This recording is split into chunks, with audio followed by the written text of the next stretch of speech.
آج تک دنیا میں بے شمار کتابیں لکھی جا چکی ہیں، مختلف علوم و فنون پر اور مختلف تحقیقات پر لکھنے والوں نے ہزاروں صفحات لکھے، ایک ایک موضوع پر 20 جلدیں لکھی، اور ہر مصنف نے، ہر مؤلف نے اپنا زور قلم صرف کر کے اپنی پوری زندگی کی علمی تحقیقات کو، اپنی پوری زندگی کی مطالعاتی زندگی کو بروئے کار لاتے ہوئے علوم اور فنون سے مشتمل کتابیں لکھیں۔ شعراء نے اپنے شاعرانہ جذبات میں کتابیں لکھیں، خطباء نے خطابت کے جوہر دکھائے، فصحاء اور بلغاء نے فصاحت اور بلاغت کے کرشمے بکھیرے، علماء نے، اتقیاء نے، صوفیاء نے اپنے اپنے موضوع پہ عظیم ترین کتابیں لکھیں، اور کئی مرتبہ ایسا ہوا جب کوئی عظیم شاہکار کتاب منظر عام پہ آئی، اس کتاب کے آتے ہی علمی دنیا میں ہلچل مچ گئی اور سمجھا جانے لگا کہ اتنی عظیم الشان کتاب، اتنی تحقیقی کتاب کوئی نہیں لکھ سکتا۔ لیکن آنے والے چند ہی سالوں نے ان کے اس دعوے کو، بیان کو غلط ثابت کر دیا، اور اس سے اعلیٰ کتاب منظر عام پہ آ گئی۔ میرے بھائیوں، میں عرض کرنا چاہتا ہوں، لکھنے والوں نے ایسا کمال کا لکھا اور اپنے ایسے فن کے جوہر دکھائے،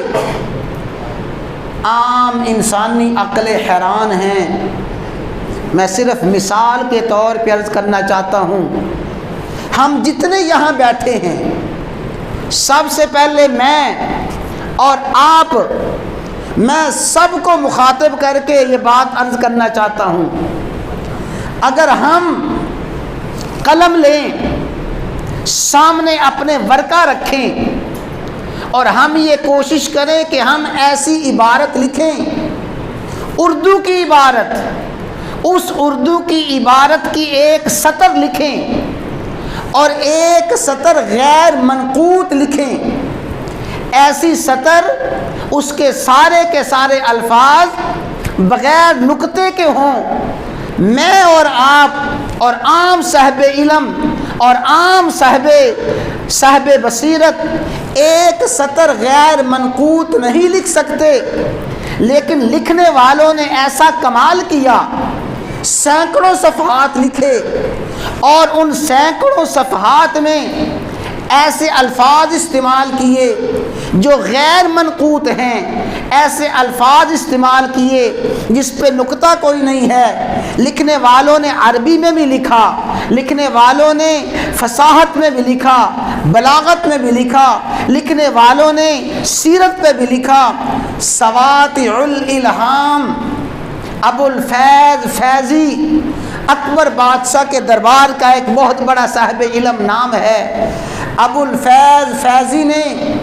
کتاب لکھی، اور عام کتاب نہیں، تفسیر قرآن لکھی، اور تفسیر قرآن بھی 2-4 صفحات کی نہیں، سینکڑوں صفحات پہ مشتمل تفسیر قرآن لکھی، اور اس کا نام رکھا سواطع الالہام۔ سواطع الالہام، سین، واو، الف، طا،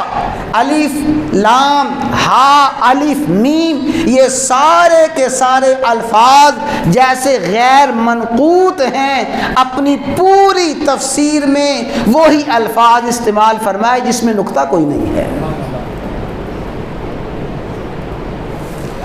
اور یہ تو عربی کا اور عربی زبان کا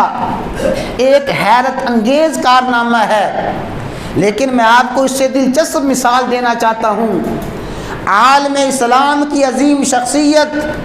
اور ہمارے پاکستان کی عظیم مذہبی شخصیت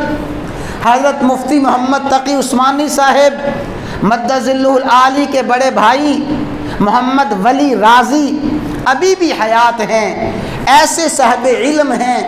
ایسے صاحب دانش ہیں اور ایسے صاحب کمال ہیں، انہوں نے سیرت پہ کتاب لکھی ہے، نبی کریم صلی اللہ علیہ وسلم کی سیرت پہ کتاب لکھی، اور کتاب میں کوئی 1-2 صفحات نہیں لکھے، وہ بھی سینکڑوں صفحات ہیں، اور کتاب میں نبی کریم صلی اللہ علیہ وسلم کی تشریف آوری سے پہلے کے حالات لکھے، آپ کی ولادت کے حالات لکھے،